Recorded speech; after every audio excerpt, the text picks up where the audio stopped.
Light is probably one of the most underrated nutrients there is. It blows my mind that people will go inside, sit in the dark all day, right? Then go outside and put sunglasses on. Then to go home to turn the lights on at night when it should be dark out.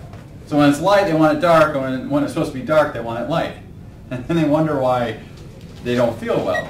But to me, that's the most natural HRT you could have, hormone replacement therapy. If people are big on HRT, I say this facetiously, but I'm only half kidding. If you want to normalize your hormones, you have to get in sync with nature's master rhythm. And if you're completely 180 degrees of that, your hormones are going to be way out of whack because you're not tied into that master rhythm of up and down with the sun. It's really that simple. So light is just a very underrated nutrient. Most of the light we take in, believe it or not, is supposed to come in through our eyes, or most of it does. So again, when people go outside with sunglasses on, they're not getting that. All right, and I've seen people sit outside with sunglasses catching a tan, but the light's not getting in their eyes. Now, you do not have to look directly into the sun for this to occur. I mean, you could be even under a shade tree. As long as there's natural daylight coming in your eyes, you're getting enough. All right, but you probably, this is an average. There's about 30 minutes a day of light coming in through your eyes.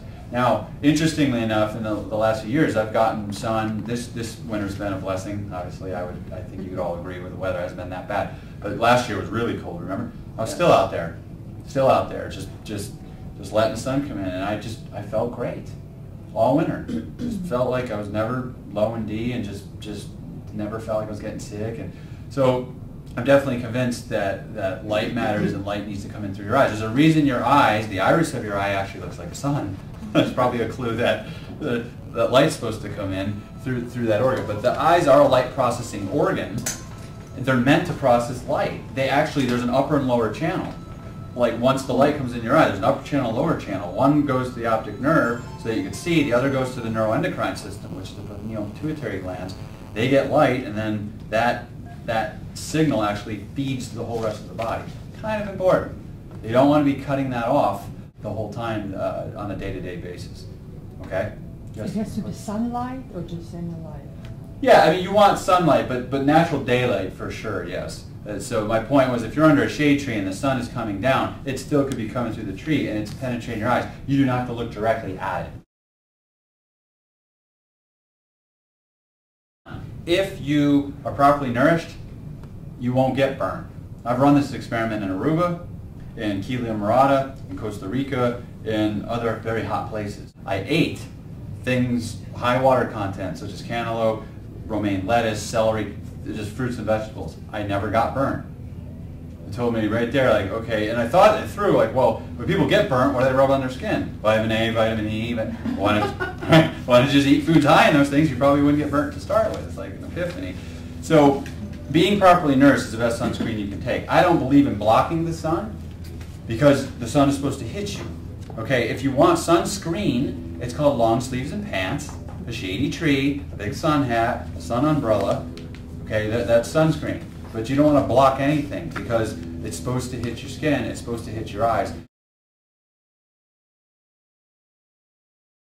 Most of the sunscreen products on the market are total sham. If you look up the top 4 or 5 ingredients in those things, they're either carcinogens or skin irritants.